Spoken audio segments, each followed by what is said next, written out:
حضور علیہ السلام جب تشریف لائے تو اس سے قبل کائنات میں ہر سمت اندھیرا ہی اندھیرا تھا، ظلمت ہی ظلمت تھی اور کفر ہی کفر پھیلا ہوا تھا، لیکن میرے حضور کے چہرے کے انوار سے اتنی روشنی نکلی کہ ہر سمت اجالے ہی اجالے ہو گئے۔ شیخ سعدی کی ربائی ہے نا، بالغ العلا بکمالہ ہی، تو اس میں دوسرا مصرع ہے کشفت دجا بجمالہ،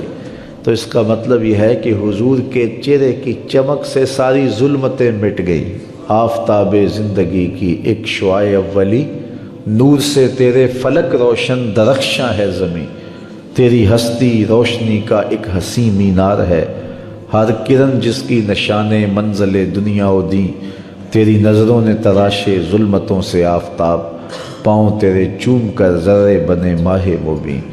اے غریبوں کے سہارے اے یتیموں کی مراد، محسن انسانیت تجھ سا کوئی نہیں۔ تو گویا حضور علیہ السلام کا جمال، حضور کا حسن کائنات کو روشنیاں دیتا ہے، اجالے بانٹتا ہے، نور بکھیرتا ہے۔ کائنات کے سارے اندھیرے ان کے جمال کی چمک سے ختم ہو گئے اور ہر سمت اجالا ہی اجالا ہو گیا۔ ناگہاں ساکن ہواؤں پر روانی آ گئی اور چمن کے پتے پتے پر جوانی آ گئی۔ آج زانوئے ازل نے صبح پہ انگڑائی لی اور مسکرا کر ایک کرن نے ہاتھ میں شہنائی لی، مخزن اسرار قدرت کے امی پیدا ہوئے، غل ہوا دنیا میں ختم المرسلین پیدا ہوئے۔ سیدہ آمنہ سلام اللہ علیہا فرماتی ہیں جب حضور کی ولادت کے لمحے قریب آئے تو ستارے میرے آنگن کے اتنے قریب آ گئے کہ مجھے لگتا تھا میرے ویڑے میں گر پڑیں گے۔ اور فرماتے ہیں جو ہی حضور کی ولادت کے لمحے آئے، سیدہ آمنہ سلام اللہ علیہا فرماتی ہیں خرج منی نور ادا لہو قصور الشام، میرے بطن سے ایسا نور نکلا، اس کی روشنی اور اس کی چمک اتنی تھی، میں یہاں بیٹھی مکے میں تھی، شام اور بصرہ کے محلات مجھ کو نظر آنے لگے۔ یہ سیدہ آمنہ کا قول ہے سلام اللہ علیہا کا، اس کا کوئی بھی انکار نہیں کرتا، تمام مکاتب فکر کے لوگ اس کو مانتے ہیں، تسلیم کرتے ہیں۔ اور پھر اجالے ہی اجالے پھیل گئے، نور ہی نور پھیل گیا۔ سیدہ عائشہ رضی اللہ تعالیٰ عنہ اس چمک کی کہانی سناتے ہوئے فرماتی ہیں کہ میں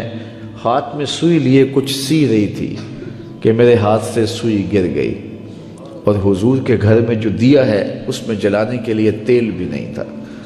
تو میں پریشان ہوئی کہ اب گمی ہوئی سوئی کیسے ملے گی۔ ایسے میں حضور تشریف لائے تو میں نے عرض کیا تو حضور مسکرا پڑے، جس کی تذکیر سے روتے ہوئے ہنس پڑے،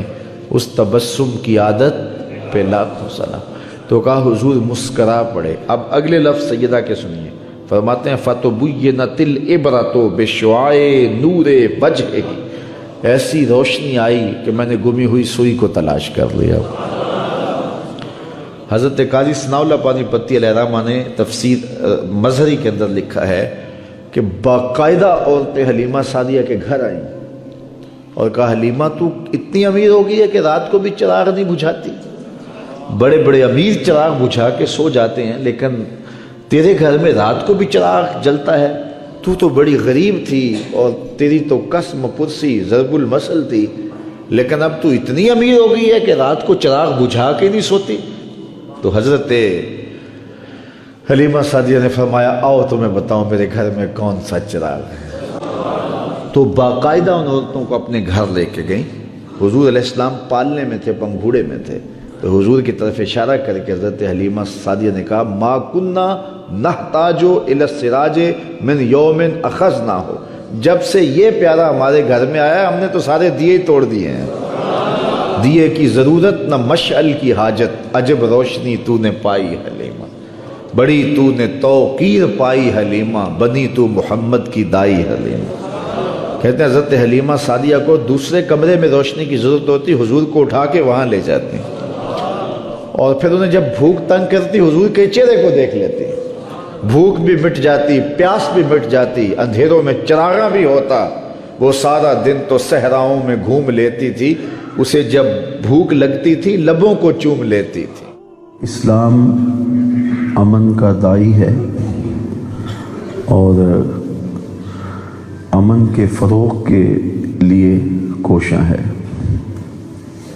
اسلام کا مادہ ہی سلامتی سے ہے۔